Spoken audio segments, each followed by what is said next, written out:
Hey, welcome to your Libra horoscopes for the week of the 7th through the 13th of January. And we are still focused on relationships this week, probably for one more week. We're going to move out of that and be focusing a little bit on something else here pretty soon. But right now, we're still focused on relationships. Interesting that Libra tends to start off the year focused on these relationships because Libra, of all the signs, really needs to do an inventory of their relationships. Libras are the most likely sign to get themselves involved in a toxic relationship. And it's not because you guys are ignorant. It's not because you guys don't know. It's that big, beautiful Libra heart of yours that gets you in trouble all the time. And it's not even trouble necessarily, and you don't go out of your way looking for trouble. You just want to help people.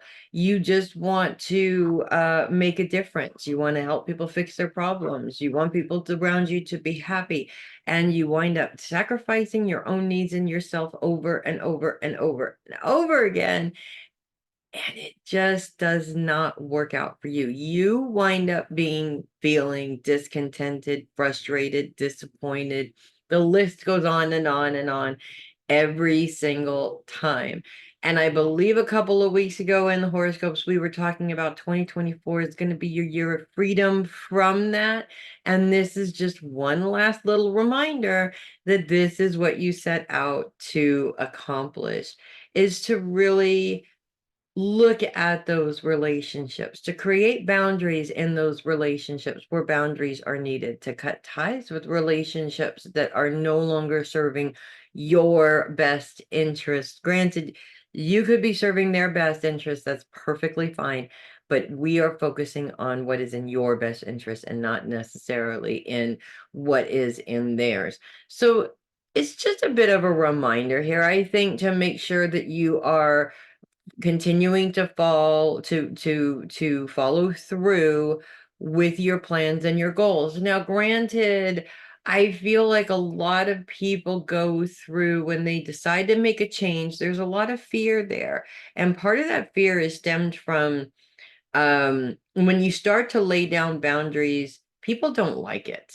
They don't respect them. They walk all over them. And, the first couple of times we lay down boundaries, people go, well, they're just not working. So what's the point of doing it? You have to be consistent and you have to do it in the same way every single time, using the same wording every single time. So the people really understand that you're serious and this is how you choose to communicate. This is how you choose to be asked for things. This is how you choose to work with other people. And as long as you are consistent, eventually they may not like it, but eventually they start to fall into the pattern of your boundaries. The minute you change things, it opens the door for them to change things as well and go back to their bad habits, which can lead to you back in the exact same place that you were. But you know what? That still doesn't mean that it didn't work, because you just go back and go, wait, I had boundaries. Let's try this over. And you just keep doing it over and over and over again. The point is that nobody wants to have boundaries. If they are, for lack of a better term or a better way of saying it, if they are given free reign to use you however they want, they're going to continue to do that because it works. It's in their best interest to do that. The minute you lay down boundaries, you shut off the free reign.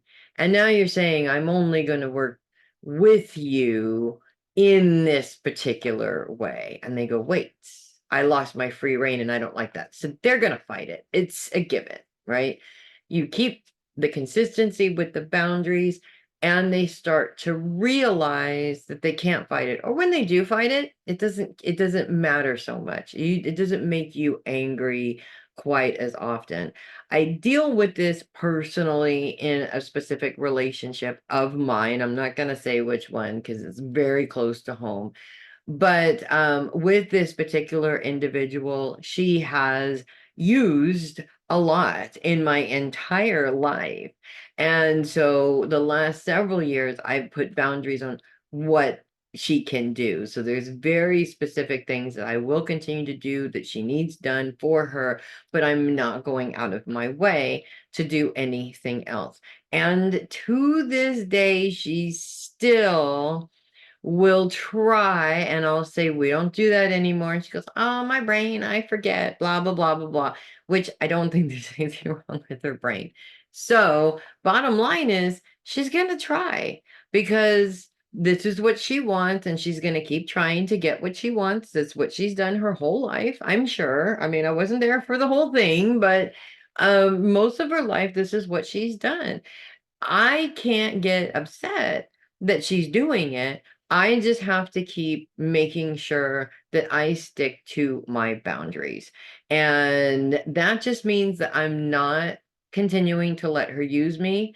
The irritation of the fact that she keeps trying, that's neither here nor there. And that's easy to kind of shake off and move away from, if that makes sense. Easier than being stuck in a cycle of somebody consistently using me. So that's what I have for you guys this week. If you love your horoscopes, do consider sending a tip or donation to my coffee link, which is down there in the description. I love getting coffees. Appreciate that very much. I'm Melissa Bruce, Heavy Metal Psychic. I will see you guys next week. And in the meantime, you guys get tough. It's time to get tough. Make it a great week, and I will see you next week.